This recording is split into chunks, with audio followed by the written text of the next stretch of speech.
إن الإنسان لفي خسر إلا الذين آمنوا وعملوا الصالحات وتواصوا بالحق وتواصوا بالصبر. اللهم لا علم لنا إلا ما علمتنا إنك أنت العليم الحكيم. اللهم وتب علينا إنك أنت التواب الرحيم.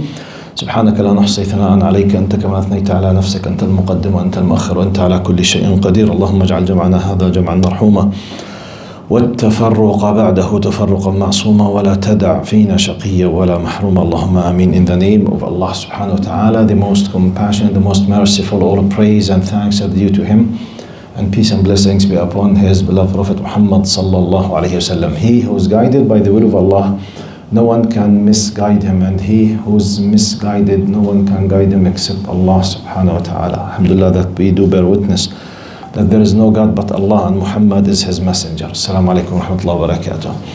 Alhamdulillah, last time we finished the review of chapter Al-Baqarah. Still, today we will start with third chapter in the order of the Quran, which is Al-Imraan.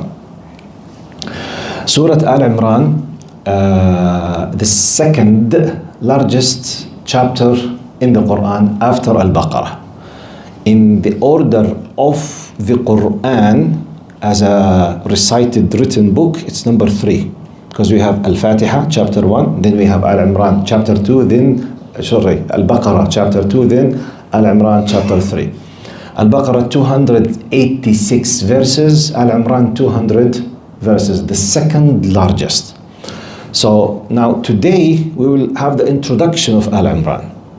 Now, before in the introduction, I will highlight something we call in the science or in the sciences of the Quran, ulum al-Quran, what we call Tafsir al-Mawdu'i, or the thematic interpretation or exegesis of the Quran, which means some ulama, they used to look at every chapter, what kind of topics or themes each surah was focusing more than others. Now this could be under the title of the main objectives of the surah, or the most important themes or subjects that this surah or this chapter has tackled or highlighted or focused on. For example, if you can notice, for example, chapter Al-Baqarah, for your information, chapter Al-Baqarah, the revelation of the beginning of Surah Al-Baqarah, it was the first year of Al-Hijrah, of immigration, and it ended nearly before the death of Prophet Muhammad sallallahu alaihi wasallam. So it took 10 years. 10 years of what?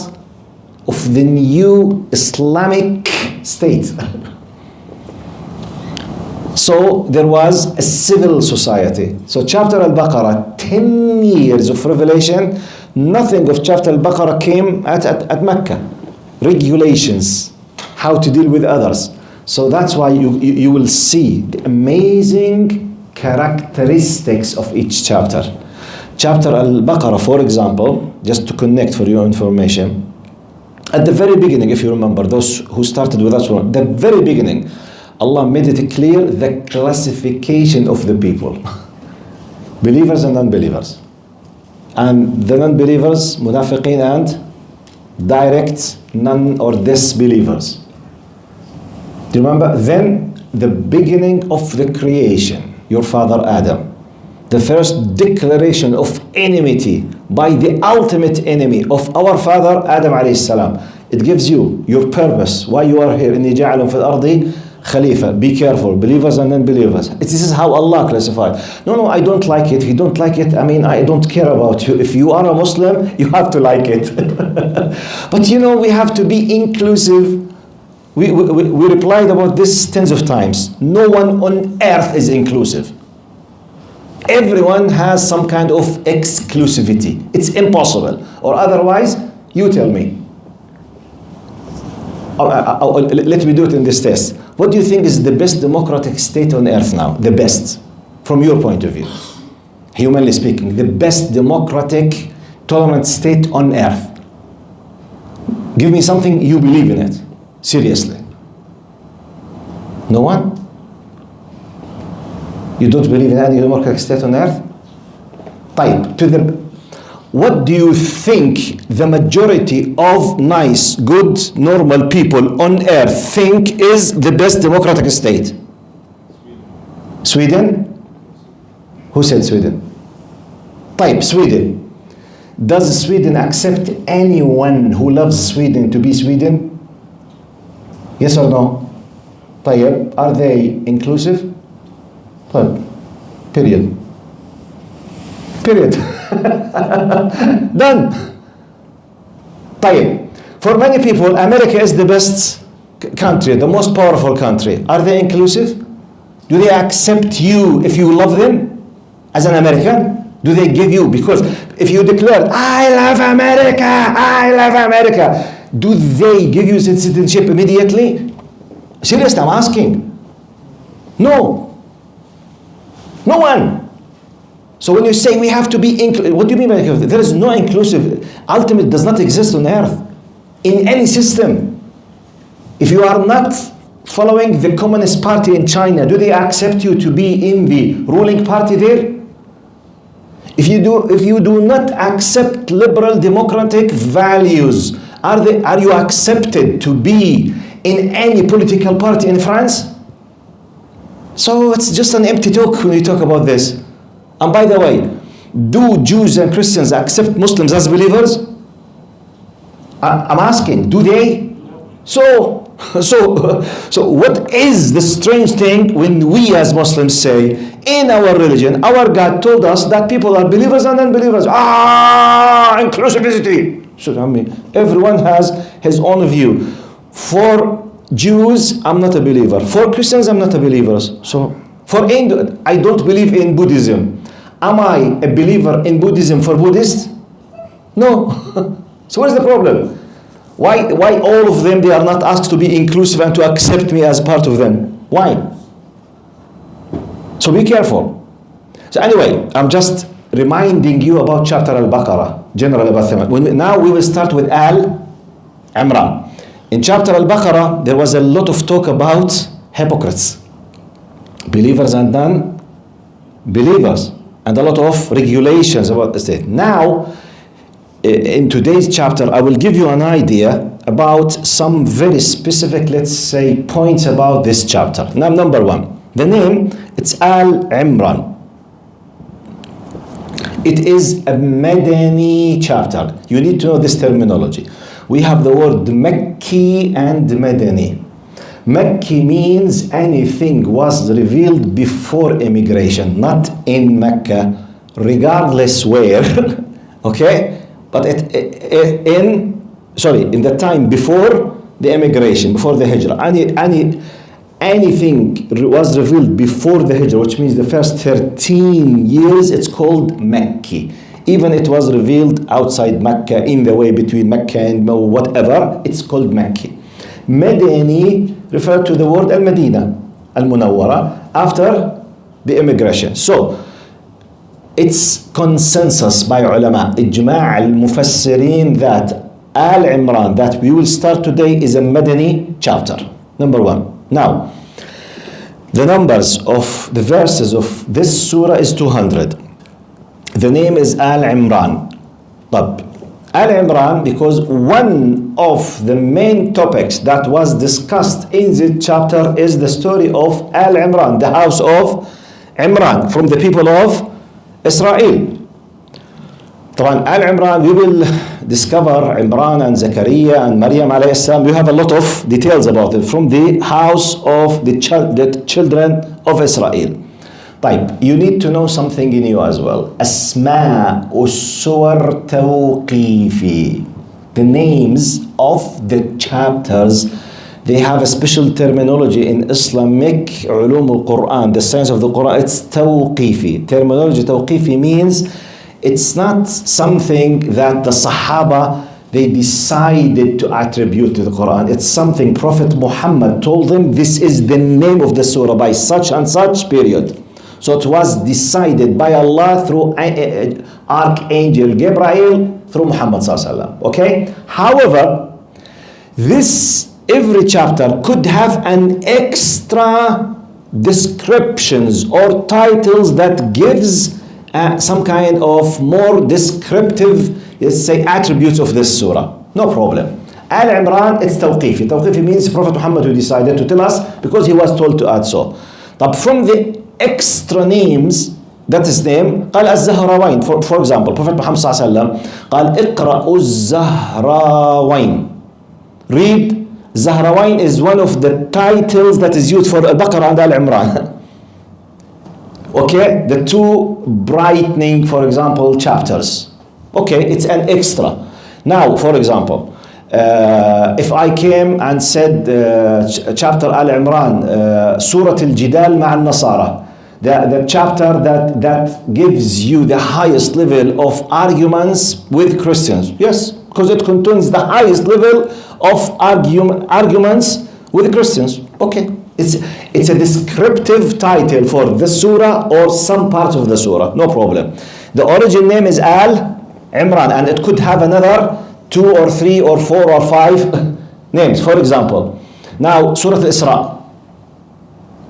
Some ulama, they call it Surah Bani Israel because it talks specifically about a very important thing regarding the children of Israel, even though the main title, the tawqifi, is Al-Isra. Okay, so Al-Imran is tawqifi. You know, aware now what do you mean by tawqifi? It was decided by Allah through Prophet Muhammad sallallahu alaihi wasallam.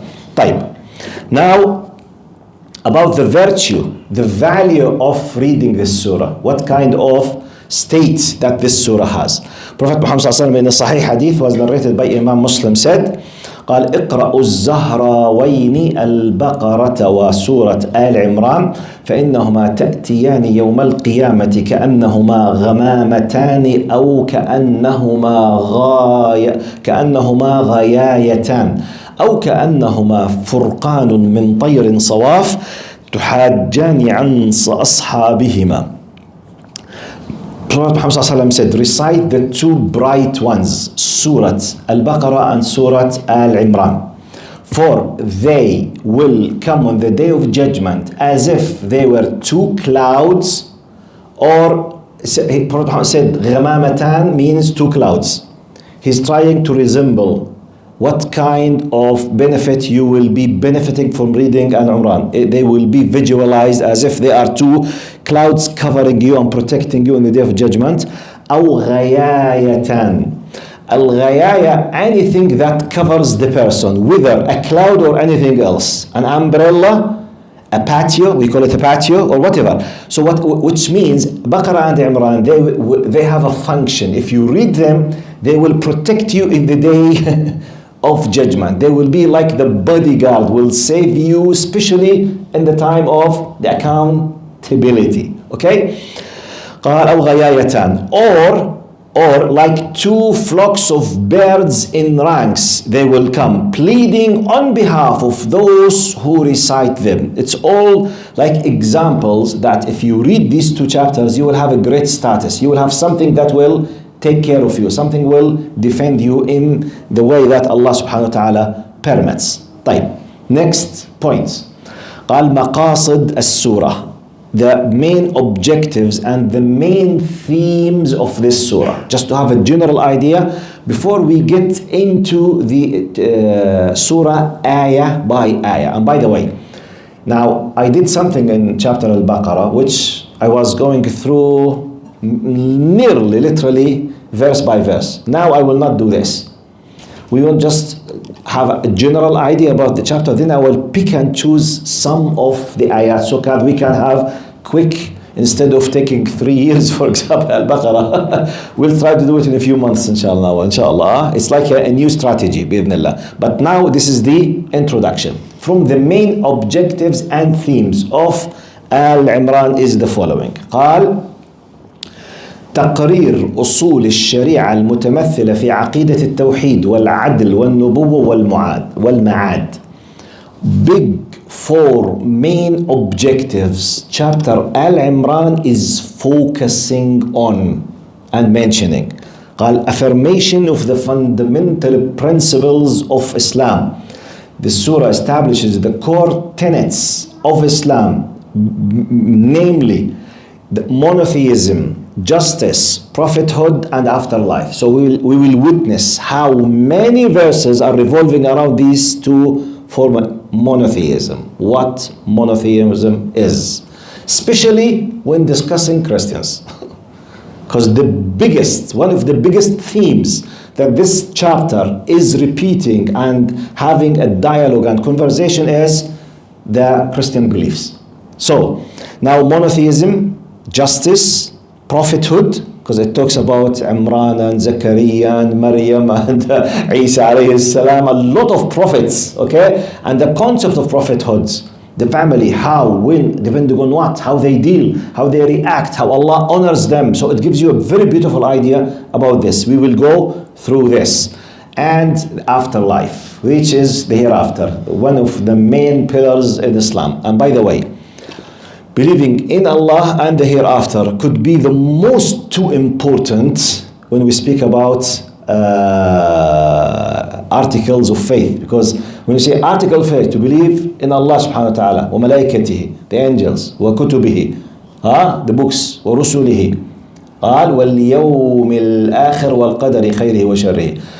You will notice that the most two repeatable things together, يؤمنون بالله واليوم الآخر. بالله واليوم الآخر. They have more highlights than other pillars. How many times you will witness the Quran mentioning Allah and the hereafter compared with Allah wa malaikatihi, or compared with Allah with all of them, they are pillars. But you see why? Because اليوم الآخر, the hereafter, the afterlife, is a basic pillar. Everything of the non-seen will have nonsense if it does not exist. Life is based on trial, صح?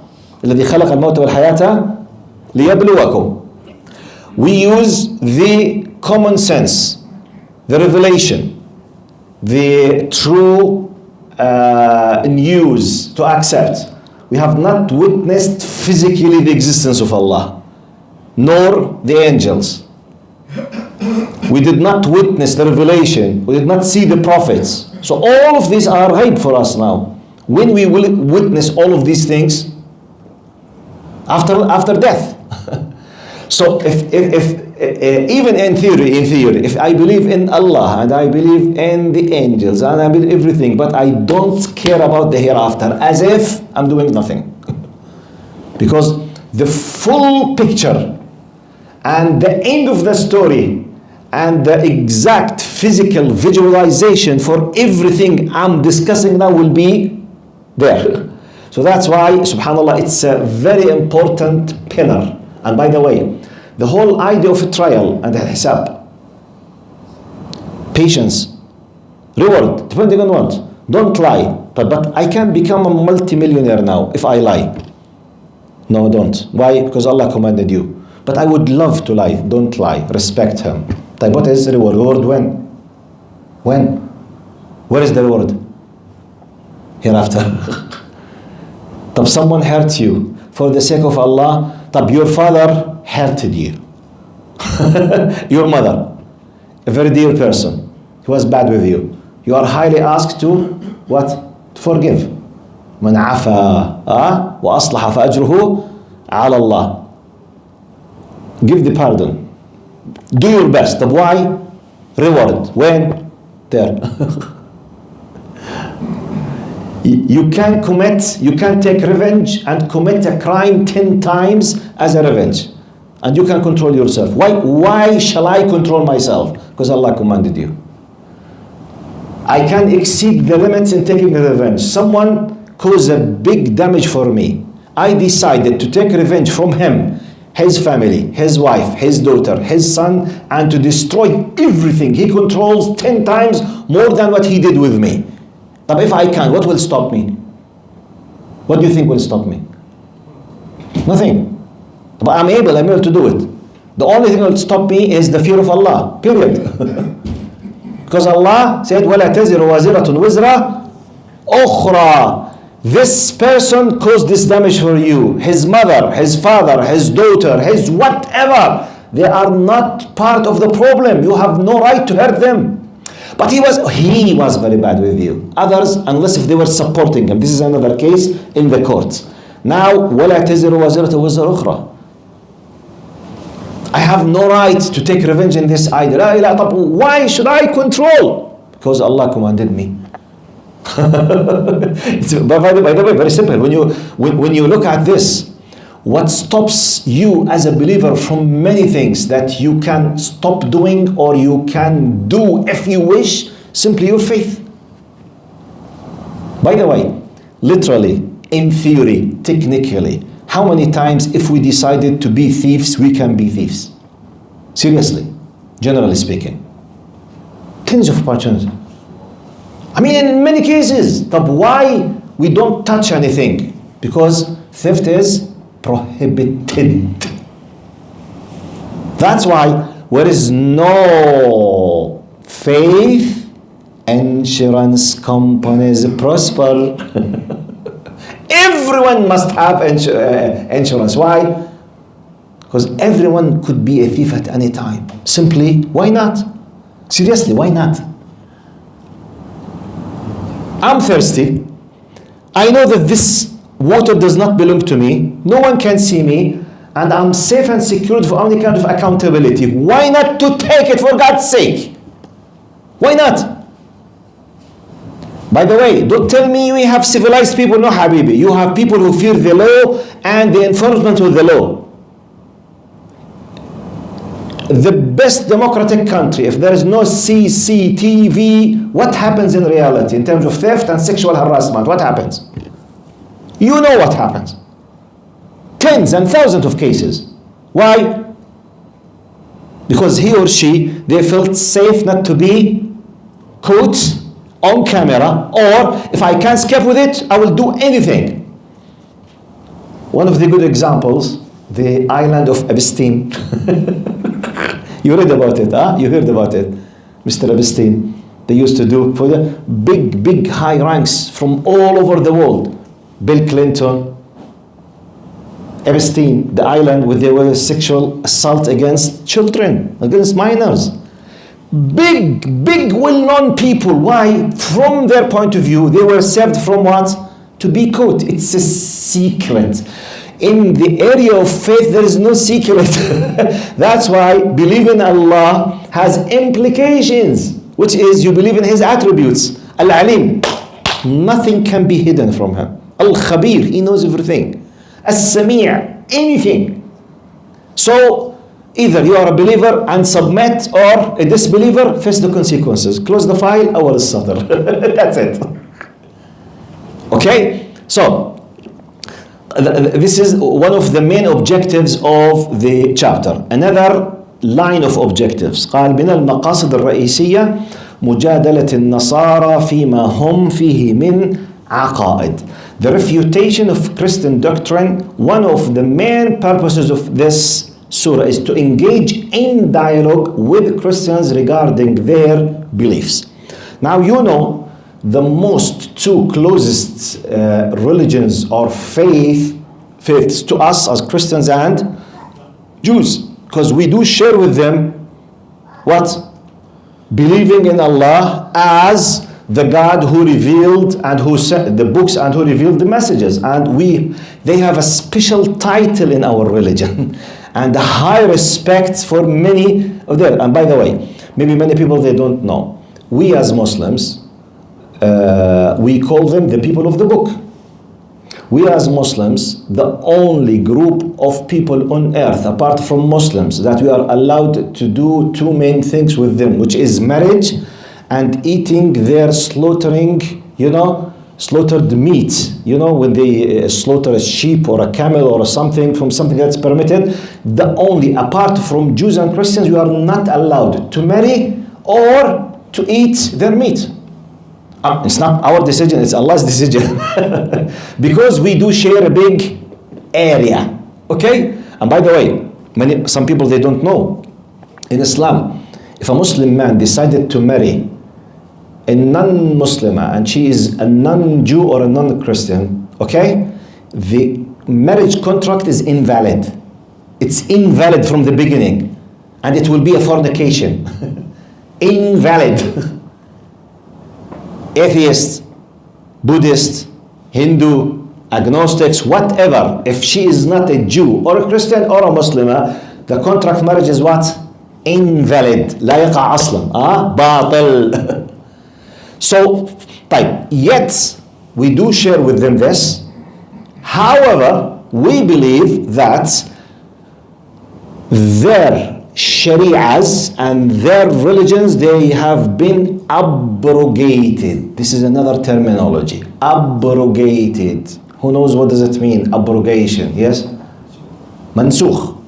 Which means it was valid for a certain time. Now it's abrogated. Mansukh. Mansukh means it's not valid anymore and not acceptable. Freeze everything as if it does not exist.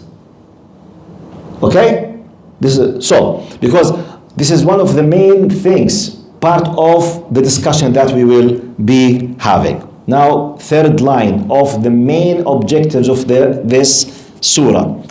قال كشف الصراع الأصيل والدائم بين أهل الإيمان والتوحيد وبين أهل الكفر والشرك. Exposing the ongoing conflict between faith and disbelief. The surah highlights the perpetual struggle between the followers of faith and monotheism and those who adhere to disbelief and polytheism. We will be dealing with many verses talk about that. It's not your decision and that's up to you. There is no meeting point between people of faith and people who are against people of faith. The conflict is eternal till the day of judgment. Whether you love, but not because of your decision, it's because their decision. But Allah is telling you about this. We will have many verses about. Now, number 4, from the many objectives of this surah. قال بيان حال المؤمنين مع ربهم حيث عرضت جملة صالحة من أخبار النخبة المختارة من البشر التي اصطفاها سبحانه لأداء رسالته وجعلها ذرية بعضها من بعض. Now, اللهم صل على سيدنا محمد. Allah subhanahu wa ta'ala is highlighting in this chapter the state of believers with their Lord, presents several noble examples of righteous individuals chosen by Allah to convey His message. As we say, Maryam alayhi salam, Isa alayhi salam, Zakaria alayhi salam, Imran, Zawjat Imran, the whole house, how they were dealing with Allah, like a very, exposing, highlighting a very noble examples for the believers. طيب, in this, Allahumma salli ala Sayyidina Muhammad, in this context, we need to know the following, because we have main objective in chapter Al-Imran. This point, let's highlight the following. How do we Muslims now view to the previous books and messengers and religions? Very quickly, we as Muslims believe that Allah sent Adam alayhi salam plus big number of prophets and messengers, and they were finished, ended by Muhammad sallallahu alaihi wasallam. In the Quran, we know 25 of them. However, Prophet Muhammad said in a hadith that the number of prophets and messengers, they are 124,000. Prophets, the messengers 315. We know 25. طب how did we know that? Prophet Allah said it clearly in the Quran, وَرُسُلًا لَمْ نَقْصُصُهُمْ عَلَيْكَ. We have mentioned some of the messengers to you. However, some others we did not mention. When he was asked about those, what is their number? He said 124,000. Imagine, we know 25. So, okay, what about them? We believe the following about them. Now, from those whom we know Adam, طبعا, alayhi salam. And we know Idris, alayhi salam. We know Noah, Nuh, alayhi salam. We know Abraham, Ibrahim, alayhi salam. We know Jacob, Yaqub alayhi salam. We know Joseph, Yusuf alayhi salam. We know Musa, Moses alayhi salam. We know Isa, Zakaria, Ayub, okay? Yohanna, John, Yahya. All of them, Sulaiman alayhi salam, Solomon, David, Dawood alayhi salam. We know about their names. I know this is from, for example, this is the descendant of this is the offspring of this and that, because we were told in the Quran. We know Ibrahim, we know Ismail, we know Ishaq, Isaac, Ishaq, Ishmael. We know them. Right. What about the rest? All of them, they came with one religion. in terms of faith and values, no change. What same religion, which is Islam, we call it Islam. Same religion in terms of faith, no change. Yani, from Adam to Muhammad, through the 25 that we know, and through the 124,000 plus 315 messengers that we don't know, they came with one religion in terms of faith. Which means all of them, they came to ask people to worship Allah subhanahu wa ta'ala, one God. We don't have Darwinism and evolution and adaptation in faith. We don't have this silly theory that says people used to be, for example, polytheists. Then they start developing themselves. Then they became more mature. They became monotheists. No. From day one, they were monotheist, oneness of God. But some of them, they changed. Allah came with the correction with another prophet to tell them, come to the right track. Okay? So all of them, they came with one religion in terms of faith and values. Lying is bad from day one. No change. Disrespecting parents is bad and haram. Fornication is prohibited. Killing someone without a valid reason, such as he wants to kill you, or he is a mass killer, or he's doing something, it's completely prohibited. So it's called the dam al-haram. Okay? The blood of the people, it's always prohibited. So the same main values and the same religion in terms of faith. However, different what? Regulations, teachings, shara'a. That's why Torah means law. Sharia means law. Law means Sharia. Difference. Okay? So we believe in all of them. However, we believe that all of those who came in their time, they came for a specific group in a specific time, and it's not universal. All of them, including Isa alayhi salam. So Isa alayhi salam was sent to the children of Israel. That's it. Not a universal in our faith. The only one who was sent للناس كافة is just Muhammad sallallahu alaihi wasallam. So Isa alayhi salam was sent to the children of Musa alayhi salam was sent to the children of Israel. Dawood alayhi salam, Sulaiman alayhi salam, Zakaria alayhi salam, Yahya alayhi salam, all of them just to the children of Israel in their times. Muhammad sallallahu alaihi wasallam is the only one who was the seal of the prophets. His book included all the abrogated books, and it contains the cream of all the messages in this book, which is the Quran. And the Quran is the constitution for humanity. It's good just to keep this idea in your mind when we are about to deal with chapter Al-Imraan. طيب, let's now start at least the first 2 or 3 ayat, and I will stop inshallah. At least, alhamdulillah, we have the barakah of starting now. The first ayah, Alif, Lam, Mim. Even if I stop by this, it will be good. Now, ترتيب السور وترتيب الآيات في السور توقيفي as well. And we have something called ترتيب النزول, and we have ترتيب المصحف. This is all terms, it's good to know them. Now, the order of the chapters in the Quran, which means the fact that Al-Fatiha is number 1 and Al-Baqarah is number 2, Al-Imran is number 3, it was not the decision of Muhammad sallallahu alaihi wasallam. It was the decision of who? Who? Allah subhanahu wa ta'ala. طيب, did Al-Fatiha necessarily, for example now, chapter, let's say, for example, 24 is, for example, Maryam or Al-Kahf. While chapter, for example, 96 or 97 is Al-Qari'ah Mal-Qari'ah. Does this mean that Al-Qari'ah came after Al-Kahf or Maryam? No. We have two different orders. The order of revelation, the time of revelation varies. Very specific, miraculous. Quran was revealed on a span of a time of 23 years. يعني the first 5 ayat was revealed. اقرأ باسم ربك الذي خلق, from the chapter Al-Alaq. Chapter Al-Alaq is in Juz'u 30, the last chapter of the Quran. This specific 5 chapters, first chapters in the first night of revelation. So this is called the now, the fact that these 5 verses came number 1 does not necessarily they are number 1 in the Quran, which is the final order. Okay? But who decided the order of recitation? It's Allah. Who decided the order of revelation? It's Allah. What was the role of Muhammad sallallahu alaihi wasallam? To follow the commandment. What was the role of the Sahaba? To follow what Muhammad sallallahu alaihi wasallam did and told them. Period. Awal sadr. Clear? Because by the way, you need to know that this is something consensus between Muslims. Because you will go to some social media accounts, people who try to spread out. You say, how do we know? Who knows? No. Okay, sit for the knowledge, seek the knowledge, and you will know how. It's a special knowledge. Ulum al-Sharia is a very intensive knowledge.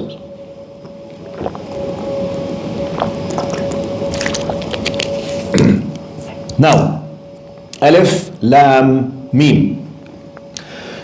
The title of this حروف is called الحروف المقطعة in Arabic. الحروف المقطعة.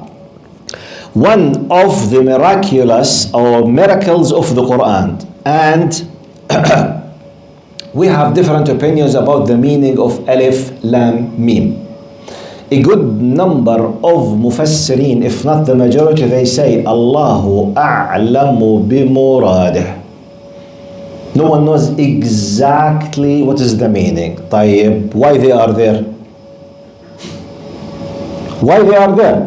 And by the way, if you remember, chapter Al-Baqarah started with what? Alif Lam Mim as well. طيب, let me convey to you something you will feel very happy to know it. A very important piece of knowledge about Quran. Yes, we might have something in Quran does not have specific meaning, but it has a function and a role. لا معنى لها لكن لها وظيفة. It plays a significant role in its place, even if it does not have a meaning. How come? The role or the function or the job or the task that this Alif Lam Mim or these letters, which apparently we don't know the meaning, what is their function? Their function is to challenge Arabs. According to opinions of some scholars, they say as if, hey Arabs, you disbelieved in this prophet. You claim, some of you, that he's a liar. And he has composed this by himself. Okay, you are the best rhetorical poets on earth and you are proud of your language. Okay, go ahead, challenge him. Alif Lam Mim, there are these simple letters that we have composed this Quran from is your language, is the alphabet of your language. Go ahead, compose a Quran like this one. Good the point? It is like the introduction.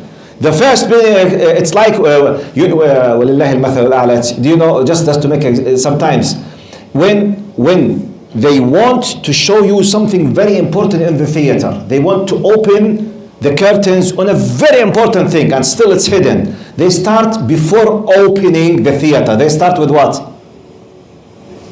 Music. Boom, boom, boom, boom, boom, boom, or you know, it prepares you for something. You see, this kind, you know, this kind of music effects. Sometimes Alif Lam Mim. Mama, what's this? I know this. This is the letters of my language. Okay, yalla, bring like it, حبيبي, تفضل. ذلك الكتاب لا ريب فيه هدى للمتقين الذين يؤمنون بالغيب. Okay, تفضل, يلا compose, create like it, challenge. فليأتوا بعشر سور مثلي. So many times, it's not just once, many times. Kaf, ha, ya, ayn, sad. These letters of your language. As if the Quran tells them, you disbelievers, don't stay arrogant. You know that you can't do it, and you are aware that this is from the same language that you are using. It's not a Chinese language or Arabs. It's not an English or Arabs. It's not a Latin. It's not a Greek. It's your language. تفضل. How come you are not able to challenge him and he's always defeating you? This is the purpose of these letters.